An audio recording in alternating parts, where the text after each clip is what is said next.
जंग आज़ादी में मुसलमानों का योगदान, ये टॉपिक मुझे दिया गया है।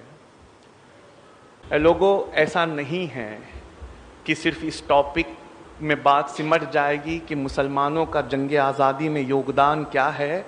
दरअसल आपको किसी से शिकवा होना ही नहीं चाहिए। शिकवा होना ही नहीं चाहिए कि आपकी हिस्ट्री के साथ क्या किया जा रहा है। दुनिया की हर हिस्ट्री के साथ ये हो रहा है। अगर आपको अपनी हिस्ट्री की इतनी इंपॉर्टेंस है तो आपको खुद पढ़ना होगा, आपको अपने बुजुर्गों की हिस्ट्री खुद बचानी। फजर की नमाज के बाद मस्जिद के अहाते में लोगों ने देखा कि एक छोटा सा बच्चा 14 या 15 साल का खून में सना हुआ खड़ा है। उसके सामने एक शेर था जो 2 शेर मरा हुआ पड़ा था। जब लोगों ने देखा तो वो समझ गए कि इस बच्चे की हाथापाई इस शेर के साथ हुई है और शेर मर गया, तो बच्चे उस हुई हाथापाई से डर के यहां खड़ा है। नमाजियों ने ये कहा कि इसके मुंह पे पानी मारा जाए, इसका खून साफ किया जाए, देखा जाए ये कौन है। जब मुंह पर पानी मारा गया तो कहा, अरे ये तो फकरुन निसा का बेटा है।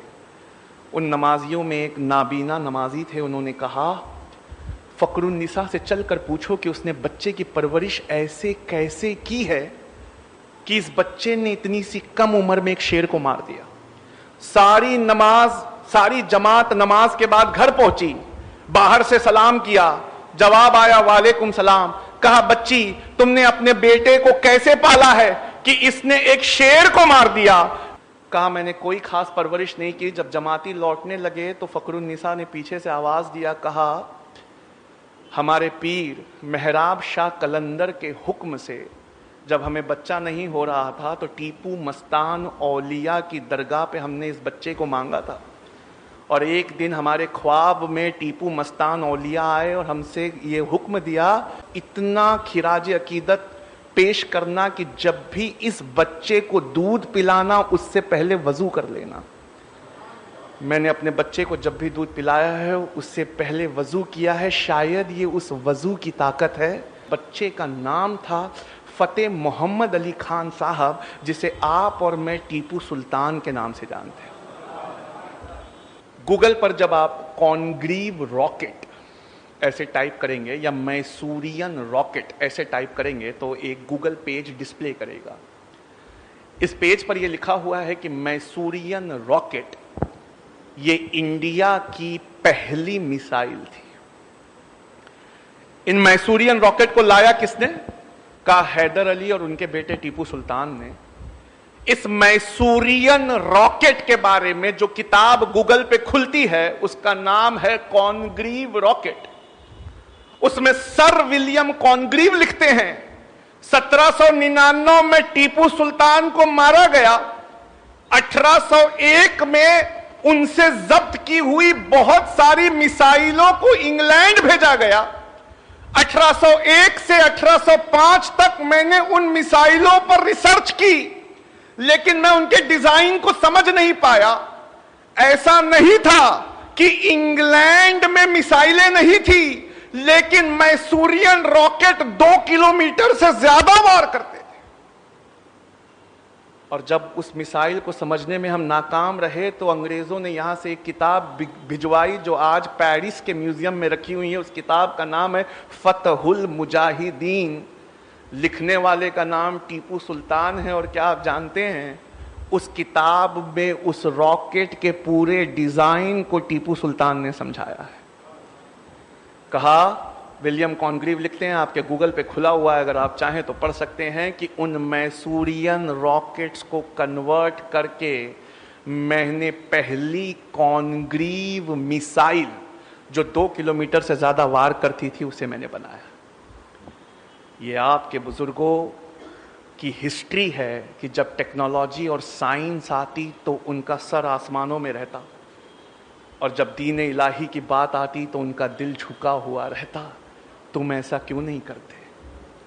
क्या मशीयत इलाही तुमसे ये नहीं चाहती कि जब दीन की बात आए तो तुम्हारा दिल झुका हुआ हो, जब टेक्नोलॉजी की बात आए तो producer, manufacturer, research and development class में तुम्हारा नाम लिया जाए? क्या तुम अपनी उस हिस्ट्री को भूल गए कि पहली तोप इंडिया में लाने वाला जहीरुद्दीन मोहम्मद बाबर था? पहली पक्की सड़क बनवाने वाला शेर शाह सूरी था। पहला रॉकेट लाने वाला शेर मैसूर टीपू सुल्तान था। और भारत को अग्नि मिसाइल, पृथ्वी मिसाइल ये बनाकर देने वाला भी एपीजे अब्दुल कलाम था। क्या ये मशीयत इलाही तुमसे ये नहीं चाहती कि दीन और दुनिया दोनों तुम्हारी हो जाए? अंग्रेजों ने इस फलसफे को समझा कि जिसके पास एजुकेशन है दुनिया उसके कदमों में है। हमारी पहली आयत इकरा है। इकरा का मतलब पढ़ो, उसके बावजूद हमारी आंखें नहीं खुलती। मेरे दोस्तों ने मुझ पे पाबंदी लगाई है कि आज यहां से इस्तेमाल जितनी भी किताबें मैं करूंगा एक भी मुस्लिम ऑथर की नहीं होना चाहिए। तो मैंने चुन चुनकर सारी किताबें अंग्रेजों की लिखी हुई लाई है। पहला विद्रोह इंडिया में 1773 में हुआ था। 1773 में पहला विद्रोह हुआ। इस विद्रोह का नाम फकीर रेबेलियन था। इस विद्रोह का नाम आज भी किताबों में फकीर एंड सन्यासी रेबेलियन के नाम से जाना जाता है। इस फकीर और सन्यासी रेबेलियन का तरीका यह था, इस पर पूरी एक किताब बैंकिम चंद्र चटर्जी ने लिखी है।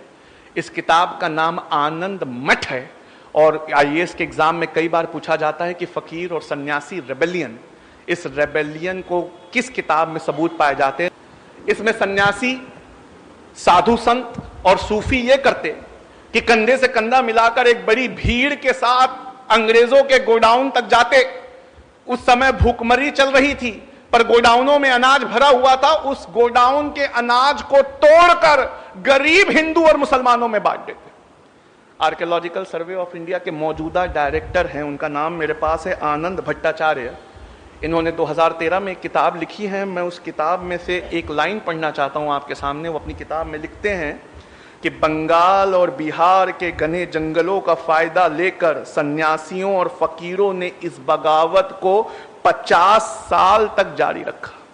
LSS O'Malley ये अंग्रेज ऑथर हैं। इन्होंने लिखा है history of Bengal, Bihar and Orissa, page number 88, 85 और 86 में पढ़ रहा हूं। In 1763, Muslim fakirs revolted under the leadership of Majnu Shah फकीर। पहली बगावत, उसका पहला लीडर, उसका नाम लिख रहे हैं अंग्रेज, मजनू शाह फकीर।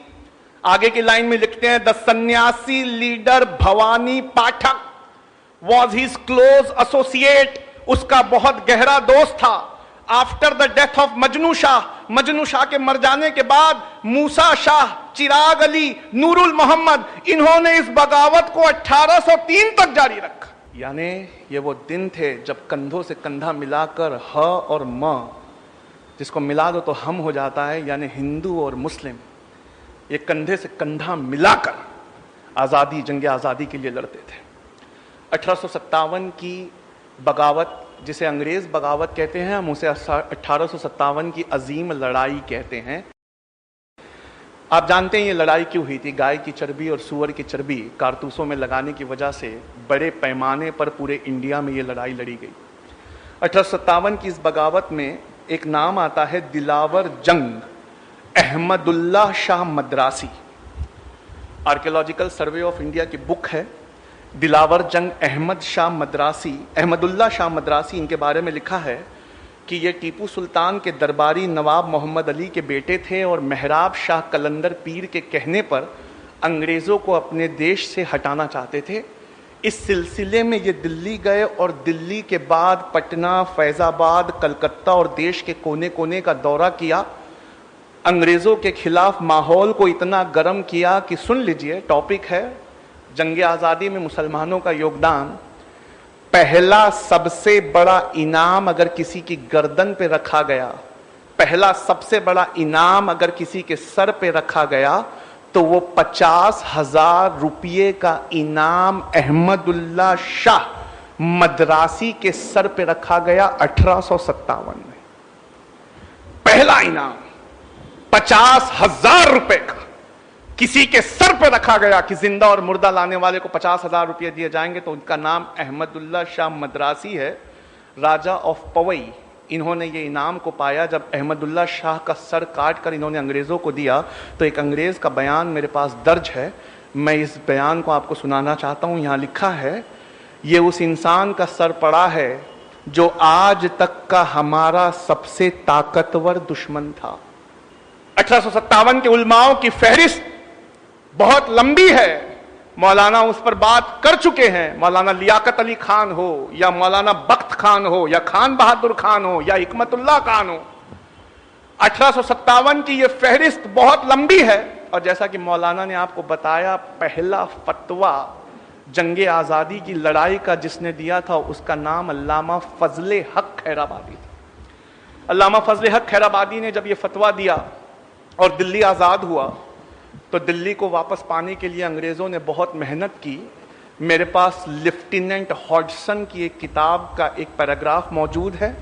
लेफ्टिनेंट हॉडसन ये वो शख्स थे जिन्होंने दिल्ली को दोबारा जीता। वो लिखते हैं, हमें इंग्लैंड से टेलीग्राम आया था। इस टेलीग्राम में लिखा था, 1857 की बगावत दरअसल मुसलमान उलमाओं की बगावत है। जहां पर भी टोपी और दाढ़ी वालों को देखो, इन्हें बिने मुकदमे के लटका दो। लेफ्टिनेंट हॉडसन अपनी किताब में लिखते हैं, फिर क्या था, हम निकल पड़े, दाढ़ी और टोपी वालों को ढूंढ ढूंढ कर निशाना बनाते। हम उनसे यह नहीं पूछते कि तुमने क्या किया है, बस हमारी गोलियां उनका सीना और सर तलाशती। कर्नल नील, इन्होंने पटना और इलाहाबाद और कानपुर को दोबारा अंग्रेजों के कब्जे में लाया था। वो अपनी किताब में लिखते हैं, मुझे इस बात पर फक्र है। कर्नल नील लिख रहे हैं अंग्रेजों के लिए, हमारे लिए नहीं लिख रहे। तो लिखते हैं, मुझे इस बात पर फक्र है कि मैंने सैकड़ों लोगों को बिना मुकदमे के ही फांसी दे दी। उस जमाने में एक बेहतरीन हिंदू इतिहासकार दिल्ली में रहा करते थे, दुर्गादास बंदोपाध्याय। वो अपनी किताब में लिखते हैं, मैं उनकी किताब से एक पैराग्राफ पढ़ना चाहता हूं। ये इलाहाबाद में थे जब 1857 की बगावत हुई, वो इलाहाबाद में थे। वो लिखते हैं, इलाहाबाद के चारों ओर 1857 के बाद कई सालों तक एक झाड़ नहीं मिलता था। इलाहाबाद के चारों ओर 1857 के बाद कई सालों तक एक झाड़ नहीं मिलता था, क्योंकि मरने वालों की तादाद इतनी ज्यादा थी कि या तो वो लकड़ी कब्र में पट्टा बना के लगा दी गई या चीता पर लकड़ी बनाकर जला दी गई। क्या आप सोच सकते हैं कि वो क्या जुल्म सितम होगा कि झाड़ इलाहाबाद से खाली हो गए, या वो कब्रों में तख्ते बनकर लग गए, या चिताओं पर लकड़ी बनकर जल गए। ये 1857 की चीज थी। द टाइम्स अखबार उस समय इंग्लैंड से निकलता था। मेरे पास जनवरी 1861 की एक पेपर कटिंग है। द टाइम्स अखबार जो लंदन से निकलता था, उसमें करेस्पॉन्डेंट का नाम रसेल है।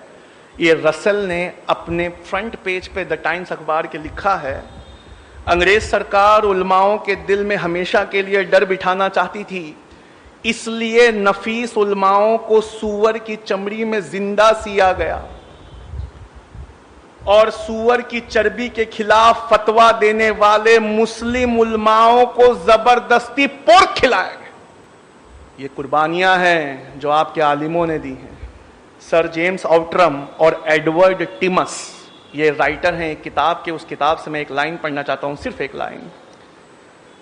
जिन 51,200 लोगों को फांसियां हुई, उसमें उल्मा, अभी मुसलमान भी नहीं कह रहा हूं, मुसलमानों में ऊंची कैटेगरी उल्मा कह रहा हूं, जिन 51,200 लोगों को फांसियां हुई 1859, 60 और 61 में, उनमें उलमाओं की तादाद सिर्फ 27,000 थी।